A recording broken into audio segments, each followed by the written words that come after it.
Hi, everybody, and welcome to the Friday edition of Moohead Radio. I'm your host, a big and furry bovine. Yet another weekend. We have to wait a little longer to see the Cleveland Browns. 8:20 start time on Sunday evening, but it's worth the wait. For those people in Northeast Ohio, I can commiserate with your grief. Tegna, the parent company of WKYC TV and DirecTV, are having a massive dispute, and they've been taken off the air, and Tegna is refusing to pay the price to get back on the air. So people in Cleveland might be forced, if you're, to find alternate ways of watching the Browns on national television, believe it or not, because your NBC affiliate is blacked out on major services, including DirecTV, I believe AT&T Online. There might be another one. So we're going to talk about the game, and hopefully, go to Hulu, go to, and there's Reddit. Use the I think it's called NFL Bites. Hold on, let me. Yeah. You can go to Reddit, NFL Streams, if you want to see if you can find it that way, or you can do a free 7-day trial on Hulu to pick up a national NBC broadcast and then cancel the damn thing right afterwards. Okay. Or you can watch, that's correct, using rabbit ears. Now, the thing with rabbit ears is kind of late now. I didn't realize that NBC, KYC TV, was owned by Tegna. Here, our CBS affiliate, TV 10 down in Sarasota, is owned by Tegna and has been wiped off of DirecTV. So, but there are rabbit ears that you can buy, and maybe you can get quick delivery on, and they're down. I don't know if it's the same. I don't know if it's the same everywhere, but I know that down here in Arizona, they changed all of the broadcasting to digital. So you had to buy a special digital receiving antenna. Oh, that's right. That's true, because it gets all of the transponders, in essence, of the channel. So, yeah, I mean, I know that DirecTV will technically provide one. It didn't work for me because it wasn't powerful enough to bring in Tampa signals. So a lot of it has to do with, and there's no mountains here either. It has trouble making it through the walls of houses. So I hope you all find a way to watch this game, because this could be a game worth watching. I wanted to start out the broadcast by going in a slightly different direction. Hi, Big Lurker UK. Hi. Good to see you guys in the chat room. The game last night, I'll tell you, San Diego, I'm going to call them that. They're the Los Angeles Chargers, need a new coach, man. They need a new fucking coach. This Herbert is a magnificent young quarterback. But they can't. Yeah, can you imagine what he would do on the Rams? Could you imagine him in a cogent system, and all these games that they are finding ways to lose? They won, yes, but they almost didn't. And they find more ways to lose than any other team in the NFL. They've been in more close games and come on the bottom end of every one of those close games. And last night, you had the Browns bomb game where we lost to the Raiders, and the Raiders just, Mariota. I mean, hell, the Chargers made Mariota look like he was, primetime stuff, and kept them in the game. And they had what should have been the game locked up, and they just could never stop. And the Chargers kept trying to give the game back, right down to the second to last snap. I mean, they ran the same play twice in a row with a quarterback holding the ball out, just waiting to be stripped. It's like, you can't do it. The play that ended up, what everyone thought cost the Chargers the game, was, going for something on a fourth down, and the play call. I mean, you naked boot your quarterback to throw to one man out of the backfield who ends up covered and he gets sacked? You got to be fucking kidding me. I would be irate. if I were a Charger fan. It's like, Why are you straight out of the Freddie Kitchens playbook? Yeah, which we're going to see in full force, by the way. I mean, and he's such a good young quarterback, and he's really got a nice arm. He's got great size. He's mobile. He's been hit far too much this year, that we know. But, you know, and it just brought me back to all the rage I've had about the Browns coaching in the past and some of these bad decisions that have been made. And that was a game that neither team wanted to win. So now the Raiders are out of it. They're done. They're finished.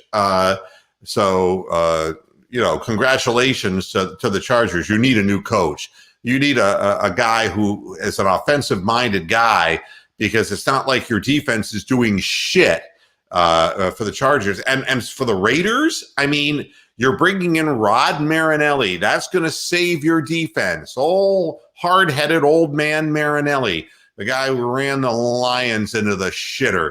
That's the kind of guy you want, you know, for your Las Vegas franchise. What a game of frustration it was. But at any rate, one more team out of the equation. We want to keep our eyes on the Dolphins, and we want to be Patriot fans for one weekend. I swear to God, it's the only thing I want Bill Belichick to win. You know, I want New England to win that game so fucking badly I can taste it, because I know that the Ravens are going to win out. I know that. And the most likely trail for us into, or path, I should say, into the playoffs is the Dolphins losing. And if we can win, to put this in perspective, we have an 82% chance of making the playoffs right now. If we beat the Giants, it's 95%.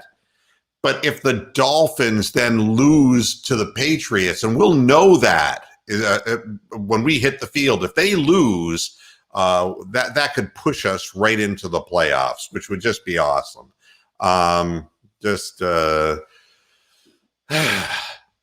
Yeah, I'm hoping. I'm hoping we can get it done. We don't really know who's going to be starting at quarterback for the Giants. So Brian and I were talking about it before we hit the air, and his knowledge is the same as my knowledge, which is they're not telling us. They're saying 50-50 for Daniel Jones, but Daniel Jones was immobile against your Cardinals and just took a beating, sacked 6 times. And Daniel Jones without his legs doesn't scare me so much, but he's still a better passer and can make big plays against our really bad defensive secondary of the Browns, especially the safeties. Colt McCoy has trouble getting the ball down the field, is more of a dink and dunker, and more clock management. Let's win 17-12 if we're going to win it all. And he turns the ball over. But the word on Daniel Jones is that he was limited in practice, and nobody's really talking very much about it. I think if they had their druthers in a game they need to win, they'd rather have Daniel Jones on the field than Colt McCoy. So we'll see. We'll see how it plays out. But I have no updated information, and I hope to, because they were supposed to make an announcement about who is, out and who is probable or unlikely. The Browns did just that, and Wyatt Teller is not playing, and that is going to hurt us tremendously. Chris Hubbard will be called upon to go up against his former team, and, you can pray to the baby Jesus that our running game gets off the ground. But Brian and I, again, were talking before the show. The Giants are 7th against the run defensively in the league. This is a team that can stop the run. And not having Wyatt Teller in there really hurts us. That puts us in a bad position that way. So, Hooper, I think they're looking at him playing. Who are the two? I think he's probable. Was the other one out because of the concussion? Sendejo, and there was another defensive back. Stewart. Oh, okay. And, then Njoku came up mysteriously again on the injured list Friday. And yeah, he's always on the fucking injured list. I know. It does seem that way. There's Tony the Calf. Hi, Tony. How you doing? Hi. Daniel Jones is officially listed as questionable. questionable, and that's it. They're going 50-50 with him. They're not going to tip their hand. And, we're getting Denzel Ward back. For how long, I'm not exactly sure. Whenever you're dealing with soft tissue injuries, you never know what's going to happen with that. And after watching fucking Lamar Jackson, a lot of people rip apart MJ Stewart. I'm pretty sure you, me, Brian, and Roxanne would probably be a better option than MJ Stewart. MJ Stewart was awful on the field. And, and I did want to look back because, circumstances and all in my life that didn't allow me to do a program that really talked about the game. I'm proud of the way the Browns played. I'll be honest with you.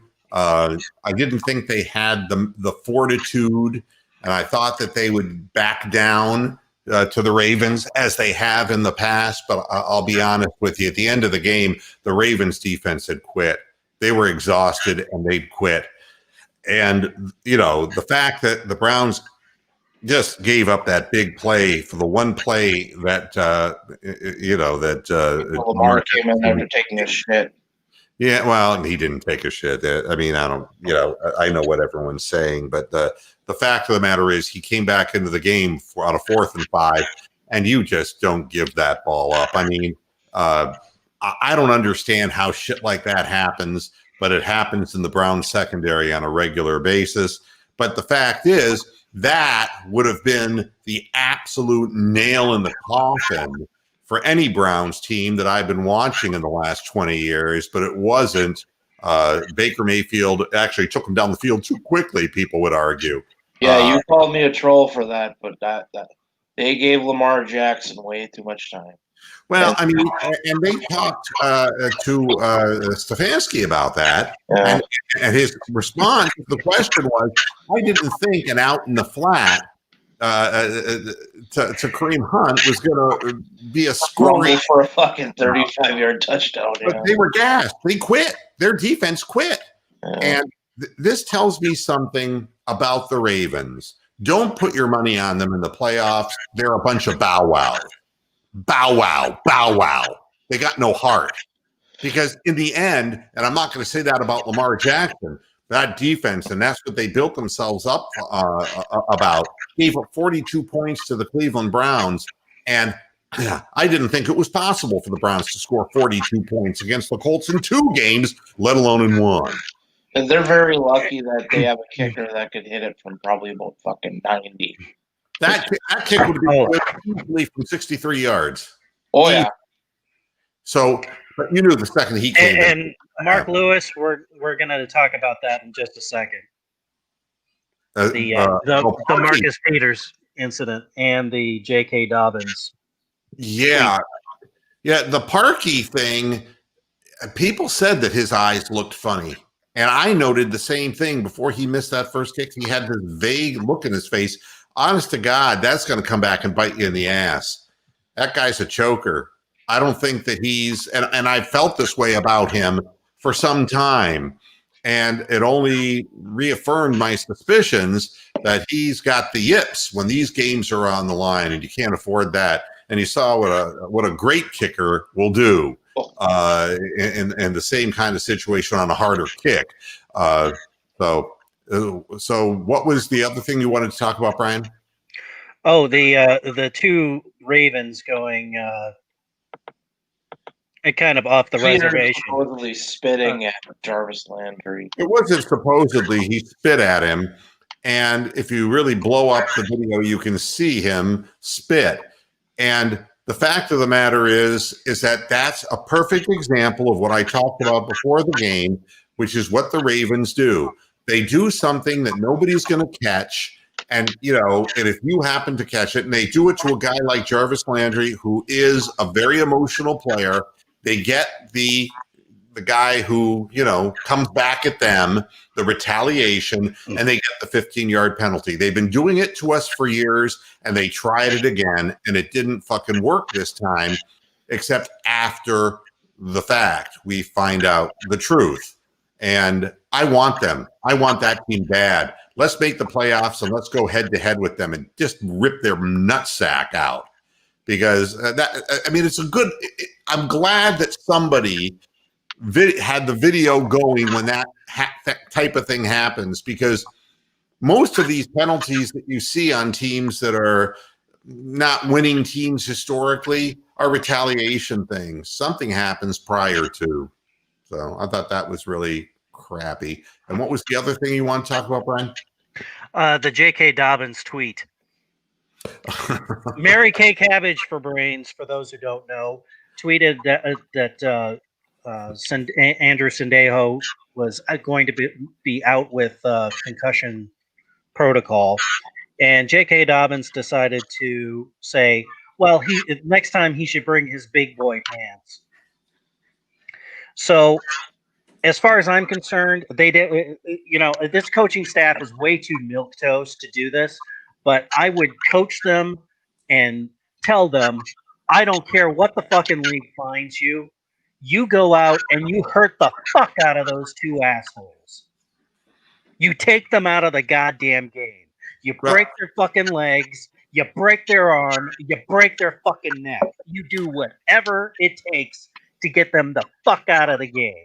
Well, but this, you see, is all part of the mentality of, and I hate to say this, but when you have all of the abuse issues that you have within the NFL and the violence that with which the game is played, and of course you can see why there's brain damage that gets involved with players after their careers.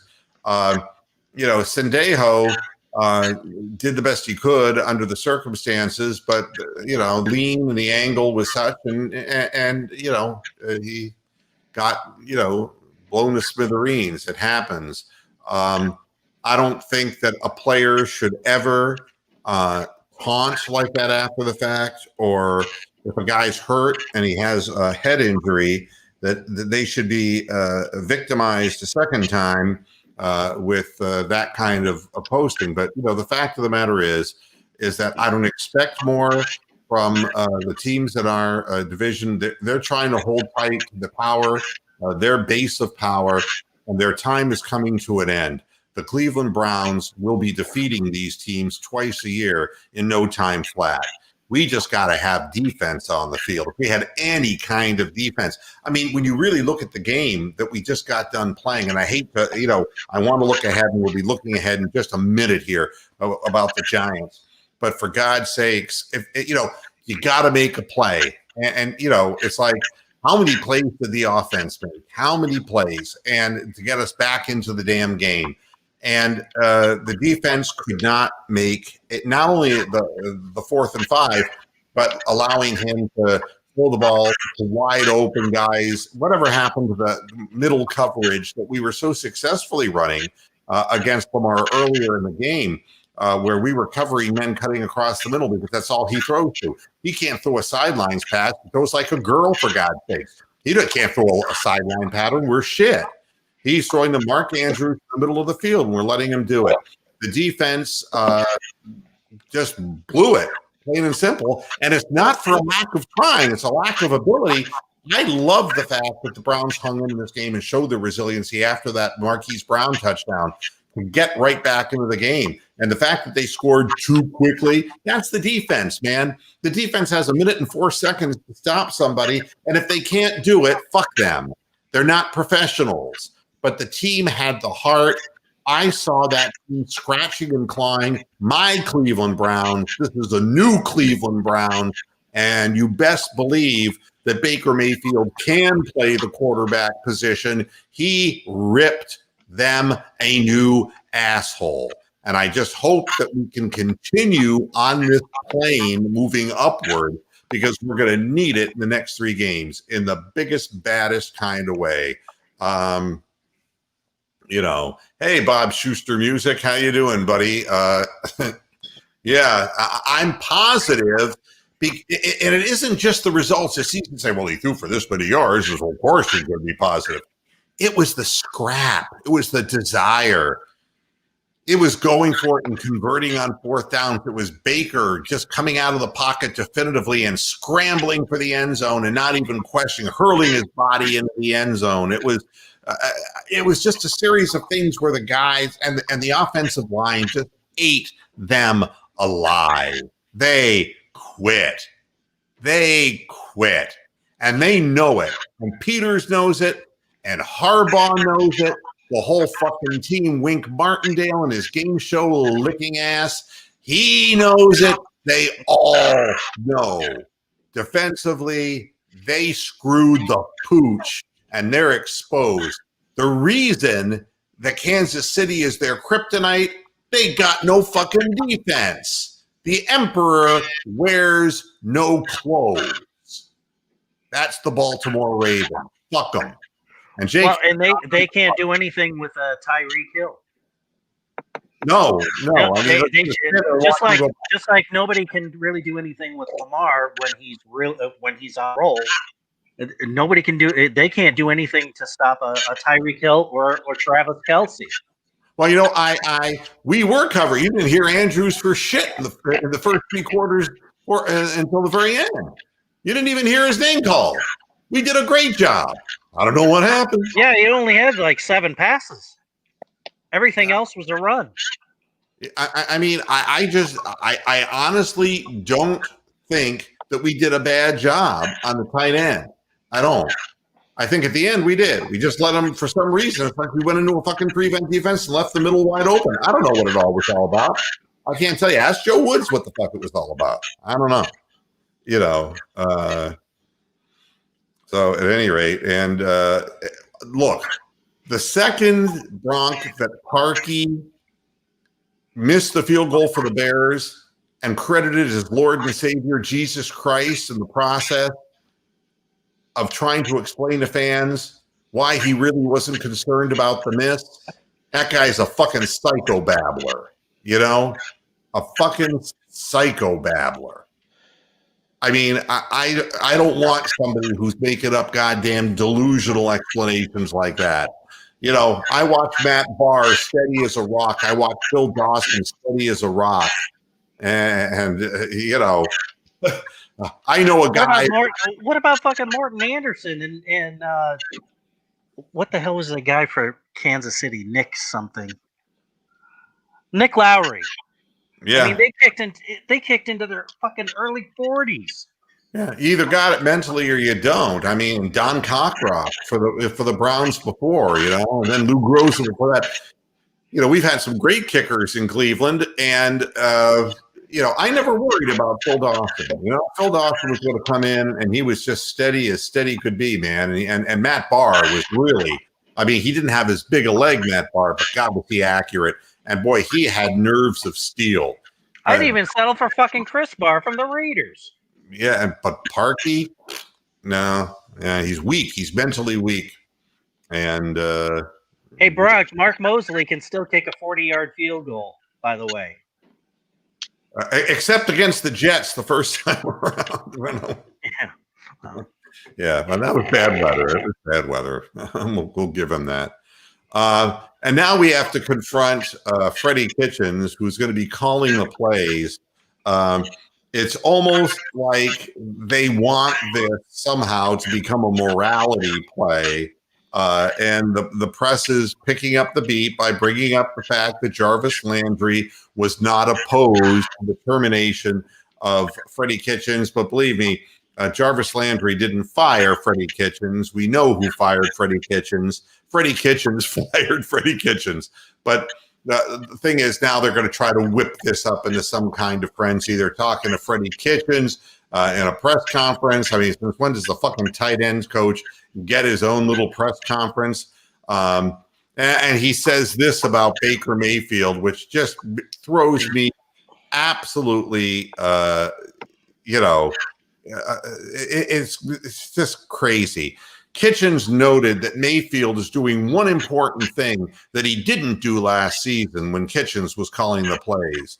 The biggest thing that Baker's doing a great job of is protecting the football. That's where it starts at that position. Oh, well, thank you so much. He had no trouble protecting the ball before you got there, and he has no trouble protecting the ball after you leave. Statistically speaking, he has his worst season when you're there because you have no offensive scheme. And you know something? Run through a play, run through the sidelines, and take that old redneck cracker out. I'm tired of it. I'm tired of him. I want to have I want to have Jarvis Landry or actually no, Baker Mayfield. I want him to score a touchdown on a scramble and fucking flip the ball to take the ball and shove it in Freddie's gut. Yeah, I mean, to me, it's stupid. The whole thing. I mean, they're asking, so Freddie, you're going to do more of your trick plays? Well, of course he is, because fucking SeaWorld, man. His offense is fucking SeaWorld. It's a goddamn otter going down. Hey, now the Browns defense can actually pick off one of those little shovel passes 8 yards behind the line of scrimmage and run it in for a touchdown. Yeah, and I look at this two ways. The game coming up with the Giants. I mean, first of all, you got to run the football. We know that, and in order to make our passing game effective, this is the number 7 team in the league defensively against the run. Yeah, you gotta wear them down. And the thing that was amazing with the Ravens game, fourth quarter, man, we own the fourth quarter, folks. We own it, man. I mean, we wear people out.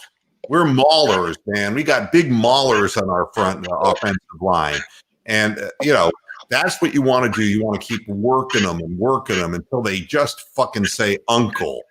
That's what you do with a 5-8 football team. And what you also need to do is put points on the board early. And if it's Colt McCoy, dare him to score more than you. Because let's face it, those are the games the Browns are in week after week. Week after week, we're in the, I bet we can score more than you can kind of games. And that doesn't fare so well. But if you're going to play, you need a big offensive game. And if Colt McCoy is playing, how many times is he going to stuff the ball into the end zone? You got to come out with your best stuff. Do we know what the weather's going to be like in the Meadowlands? Probably cold and shitty. They were supposed to be getting snow, but I don't know about Sunday. Well, let's find out here Sunday, hold on. Looks like rain and 37. All right. Yeah, let's So it's going to be a typical game by the lake. 7 o'clock p.m. rain shower. 6 p.m. is latest it goes out. Rain showers, high of 33. Yeah, and God, I mean, I'm looking I don't see in Florida. All right, so Saturday and Sunday. Sunday, they're looking at 45% chance of rain, but only a 2-mile-an-hour wind. So it's not going to be windy to go with it. Early showers for the afternoon hours, all right?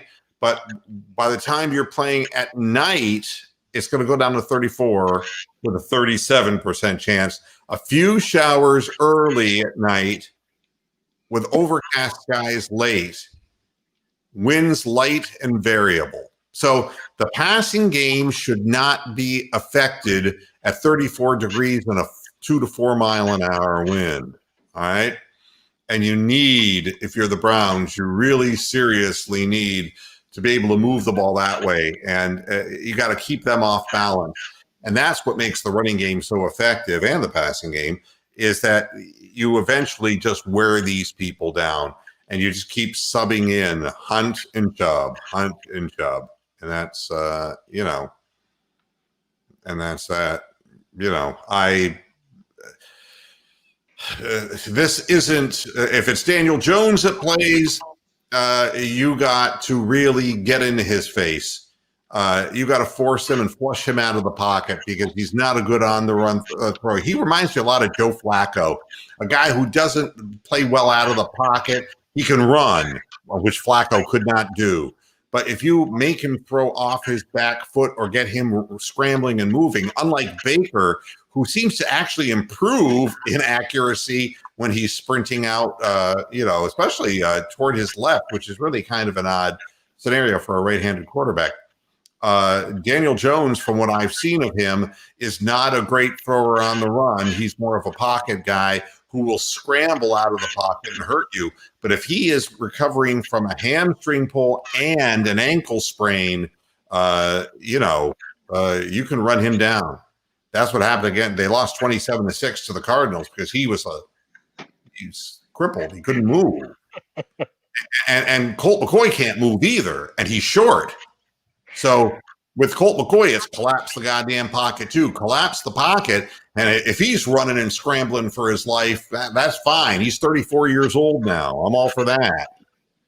I mean, this is the defense. I'm beyond saying, hey, we need to get better in the secondary. We're not going to get better in the secondary. It's not going to happen.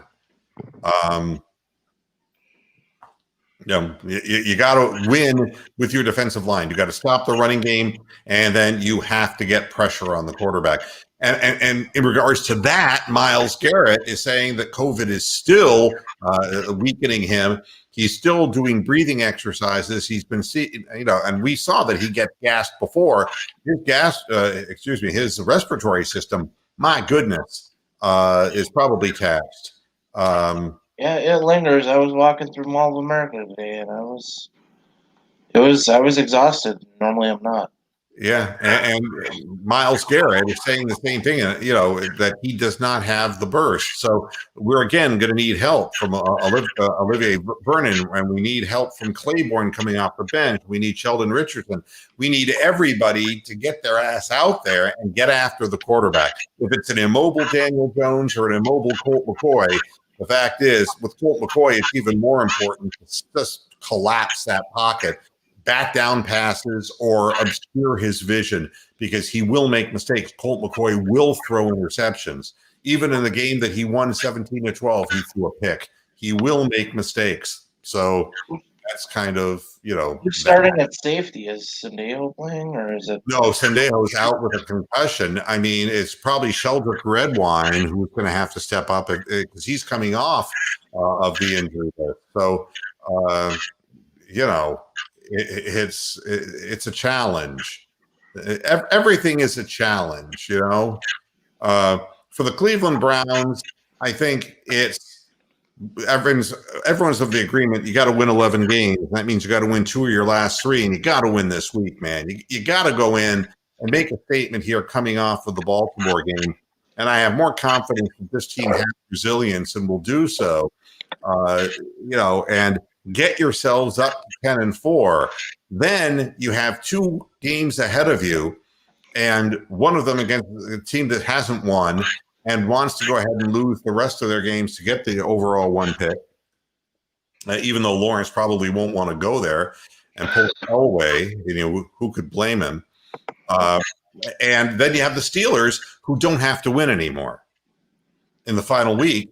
And I'd like to see Mason Rudolph out there, and I'd like to play their second string. That would work for me. So, but winning this week makes everything so much easier. 11 wins is what gets the job done without having to worry. And as I said earlier in the program, you just got to hope that the Patriots bring their A game. And I hate having to cheer for Cam Newton. He's had all kinds of problems this year. And that Dolphins defense has been opportunistic before. I hope that they save one of their great Bill Belichick games and confuse the hell out of Tua out there, because we have if Miami loses, then that makes it almost a definitive yay for us, especially after the Raiders went south. Yeah, you guys want to get the 5th seed. I would say you probably don't want the 8th. I just want to be there. I just want to be in the mix, because nobody could possibly think that this Browns team is anywhere near a finished product. We're playing one side of the ball. It's all we got. And God, we don't even have the guy who's supposed to be our breakaway wide receiver. We're doing this with Donovan Peoples-Jones and Rashard Higgins and God knows who else. We're Daryl Hodge. Yeah. And he's been hurt. He's coming back this week. With just a crazy quilt lineup. But defensively, we just don't have the talent. We don't have the speed. We don't have if you don't have speed in the secondary, you don't have closing speed. You make a mistake, a guy will just blow right by, and you're going to give up big plays. And this defense, the best you can hope for, as Kenny Rogers would say, is to die in your sleep. The best thing you can hope for is that you keep the plays in front of you and try to, force them into 3s instead of 7s. That's it. The best we can hope for is a plastic leg lamp. Yeah. Well, you know what's amazing? You know how records go down the shitter so quick. Baker Mayfield's 27 rookie TDs has now been tied by Justin Herbert, who I just can't say enough good things about, except you put in a bogus head coach, and this is what you wind up with. They got to get somebody in there who knows how to coach. Can you imagine a guy like Herbert if he had a methodological approach like Stefanski has?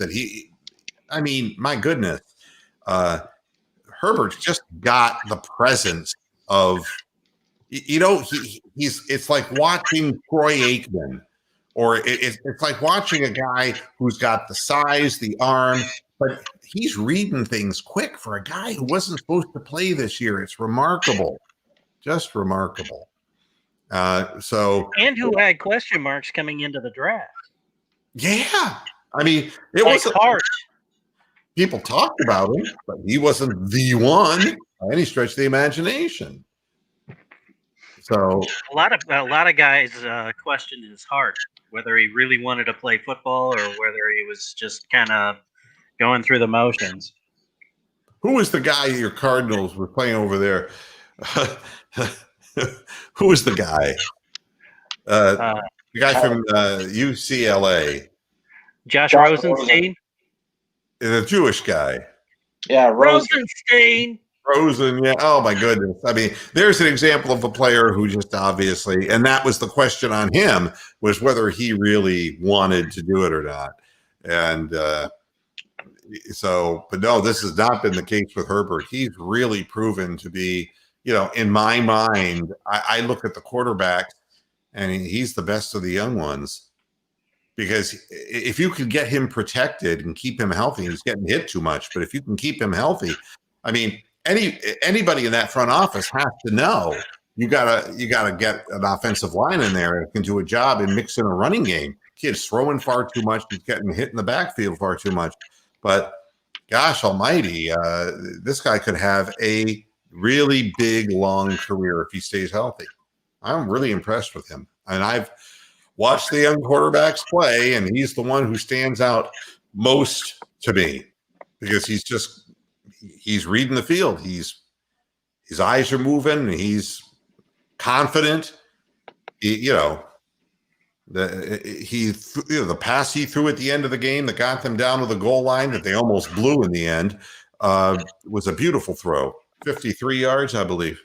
I mean, and he's throwing to guys like Guyton, and these are not prime time receivers either. He's getting the job done with the tools that he's given.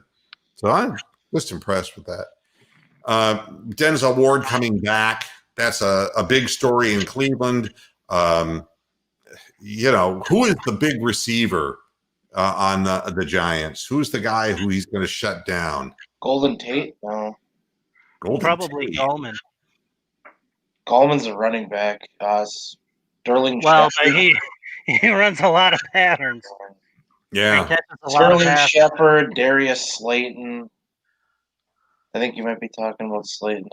Yeah, I mean, I really, I'm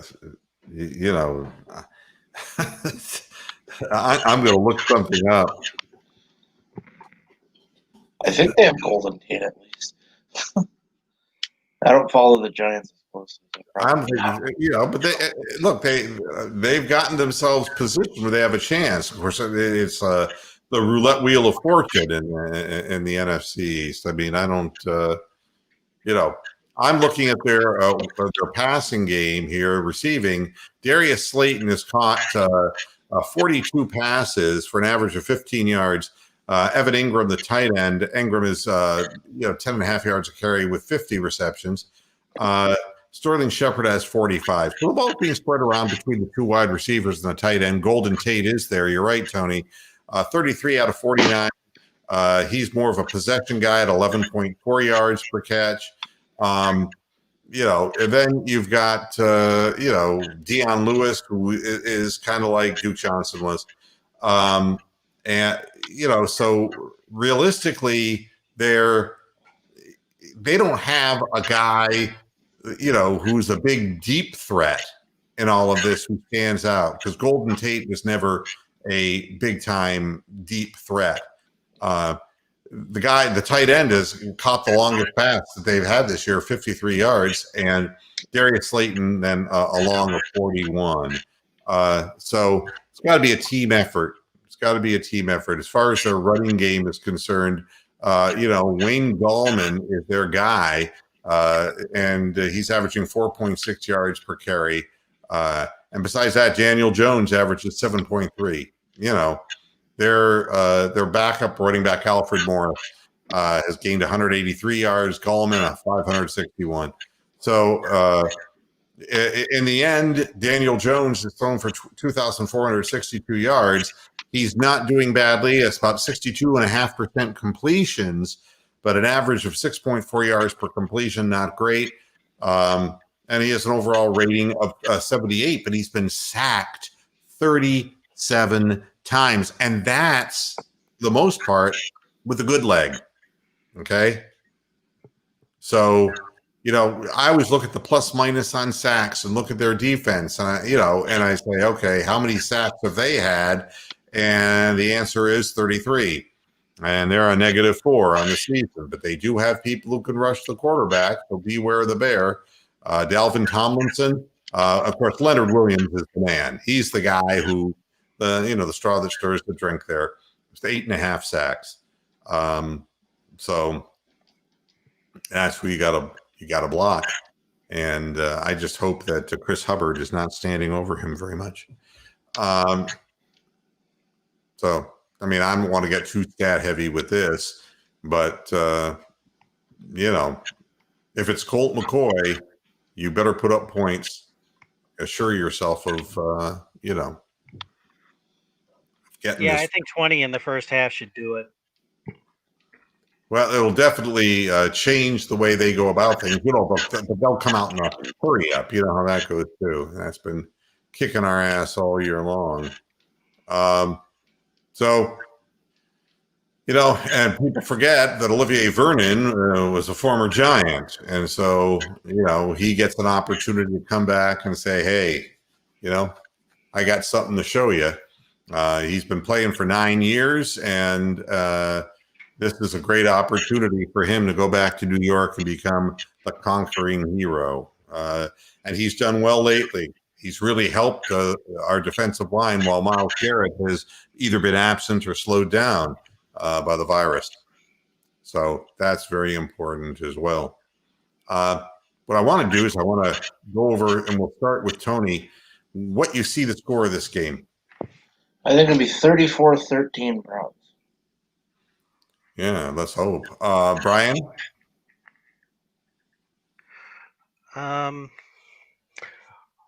I'm going to say 31 to 20. I think they'll. Yes.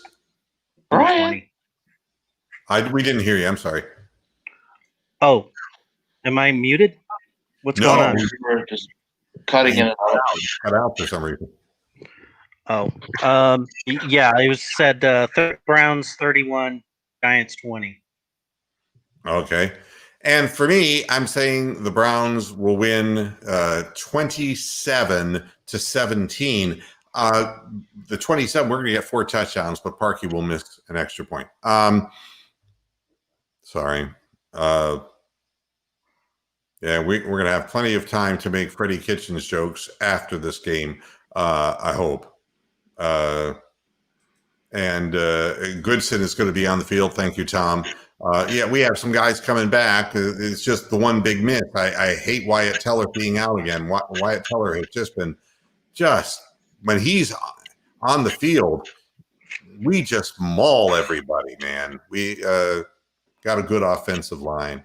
Sometimes you got to go without and prove that you got depth. And we're seeing a lot of interesting Bronx he's going high scoring. Amsterdam is going high scoring. Ron is going relatively high scoring. The Browns scoring 30 anymore is just not a surprise. Mark Lewis is saying, it's going to be a nail biting time. I hope you're saying the Browns are winning 28-26. So, Big Lurker UK, he, and again, I think we're all, saying 10-point differential here. And I don't think the Giants are a terrible football team. I think the Jets are a terrible football team. Giants aren't a terrible football team. They're just kind of limited. And if you can get ahead of them, I just think there's going to be problems for that team. So you can put me down for 27-17 Browns, and we'll be waiting. We'll be waiting until the evening time to see how it all plays out. I'm trying to see if there's any other stories, because there seems to be something. This stood out. Things that piss me off. And I'm not a big Notre Dame fan to begin with. But Brian Kelly is threatening not to play in the college football playoff. Here's his quote. "I'm not sure we'll play in the playoff if the parents can't be there," Kelly said. "Why would we play if you can't have families at the game? If you can't have families at bowl games, why would you go to a game where your family can't be a part of it? What's the sense of playing a game in an area of the country where nobody can be a part of it?" And now here we go, politics again. I got something for Brian Kelly right in my trousers, and if he can handle it all without choking. Let me ask you a question, you dumb fucking Mick. Okay? We're going to get cold. We're going to get stone cold hard. You fucking asshole. Why play the games if the parents can't be there? Because it's not about the parents. You know that these kids work their ass off to get to this point, and that's going to be something they're going to tell their families in the future, an opportunity to win a national championship. It has nothing to do with their parents. The fact of the matter is, Kelly doesn't give a shit because he's going to cash his goddamn paycheck no matter whether they play or not. He's going to rob those kids of an opportunity for something that could be a lifelong memory and use the parents as an excuse, as a thin dodge because of his political feelings about the virus. And I'm so fucking tired of it. You don't pay the kids to play, Brian Kelly. You don't. What's in it for them? They get hurt. They get brain damage. They rip out their legs and ankles and knees. You take away the ability to achieve something. You take everything away from them. God, it just pisses me off, man. It's just like, they're not people, The parents are people. The players, they're just pawns in the game of life. The parents, yeah. We paid the parents to get the kids here to Notre Dame. We Mongo, just a pawn in game of life. That's exactly right. Mongo. Yeah, it's pathetic. It's pathetic. And you have to ask that question, why would we play that game? If I were his team, I'd walk off the field and say, "You play it yourself, Coach Kelly." God damn. That is just, am I seeing this wrong?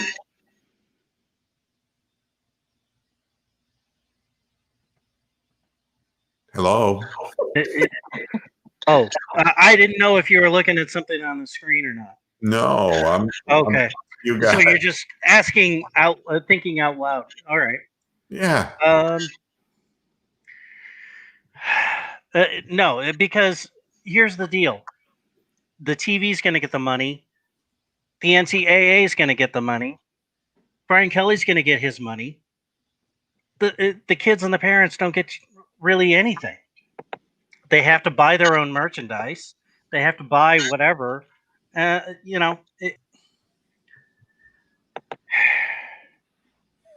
It's kind of an irritating thing. Yeah, I mean, they're the ones putting life and limb and giving blood on the field for this legend of Notre Dame, Yeah. It's just ridiculous. And it shouldn't be a politicized thing. And I look at all the things athletically that the guys I knew, right? I came around in high school the year before I came into high school. We won the state championship in basketball, the AA Ohio State Championship, the state of Ohio. And for a little school like Canton Lehman High School, it was a big deal. We had never won nothing like that before. And that's something that the guys on that team, John Mills and Jack Young, and guys that were older than me, who I never really got to know, that's what those guys would be telling their kids and their grandkids about. And to take that away from them, the chance to be, the best at what you do, it's really an unfortunate thing. And this is the reason, regardless of, you want to take away, it took years to get their names, to own their names, so they wouldn't be sold to video game companies and they would get no compensation. These people have been like the untouchables in Indian caste society. It's like, give them some glory at least. For God's sakes, I think they should be paid. I think that they should be compensated for the risk that they're taking and for the money they're bringing into the colleges. But damn, that's just cold to sit there and say, well, because your parents aren't going to be there. It's like, fuck your parents, Oh, and somebody wants this. All right, I'll give this for Brian Kelly. Oh, blow me! Yeah, he wanted Andrew Dice Clay.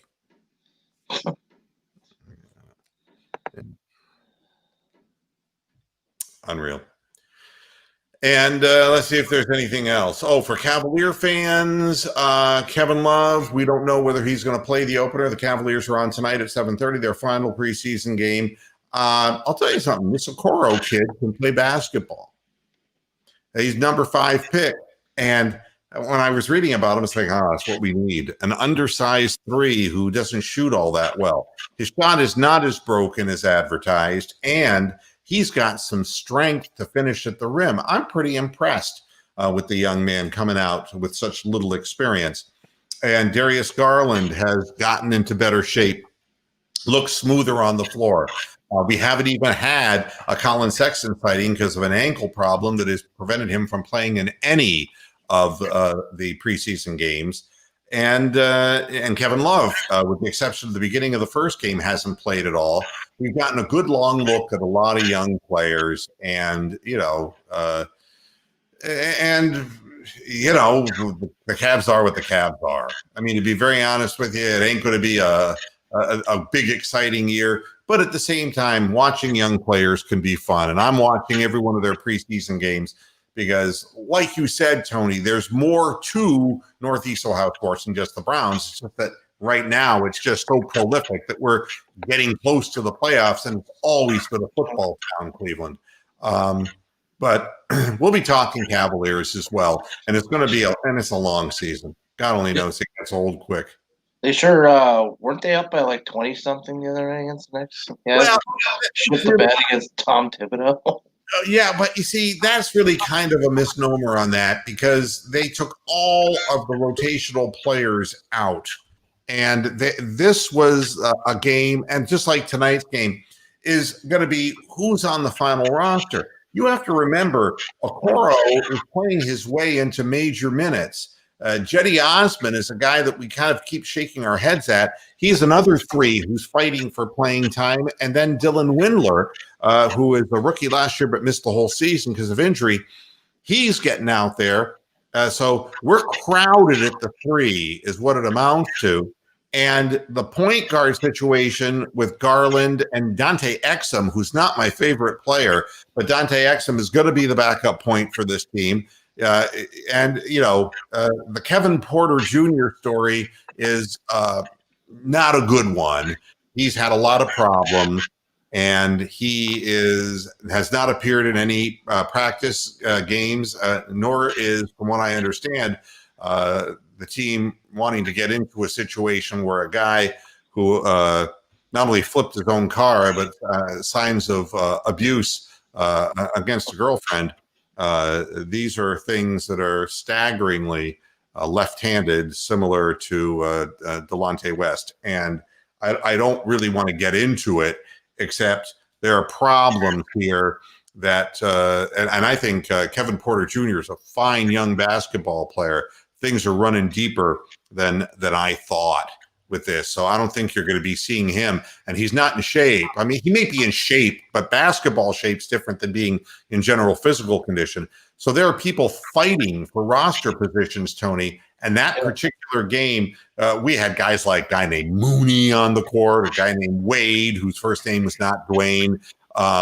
We had a bunch of people on the court who were just hoping to latch onto that final roster spot. And so they blew a lead. But realistically, the Knicks still had some starters and primary bench players playing. No surprise there. What's the deal with Dellavedova? Is he going to make the roster? Or Delly has been hurt as well. And I think Delly suffered a concussion, and they're being careful with him. And but they want Exum as the backup point. You're not going to see much of Dellavedova. Maybe in a specific defensive situation we're called upon. But Dante Exum, who can't play a lick of defense and can't shoot a ball straight, he's athletic, and I think that's the route that they're going. He can't even shoot himself in the ball. No, I mean, we have holes, and as every team in the NBA not called the Lakers, and it was so horrible that I saw that Gordon Hayward is hurt again. This time he broke a finger in his shooting hand. I mean, and this guy just signed a big contract. I mean, and I don't know why people keep signing him to big contracts when he is an accident waiting to happen. So all the way around the league, they're only talking about the Lakers, and they're talking about Giannis, and they're, but it's meh. I just want to see the Cavaliers play just because LeBron won one championship, and I owe it to the franchise for bringing the trophy home. So, yeah, I don't want to be a fair weather fan. Yeah, you got to sit and watch all the games, man, if you're really a fan. Cavs are going to be one all of 23 wins. Cavs are going to be one of 7 teams that will have in-person attendance next week. Yeah. Hickory dickory dock. No, I'm not going to go into Andrew Dice Clay to that level. And Bronk wants me to finish with the Peter Alice play from the Ravens game.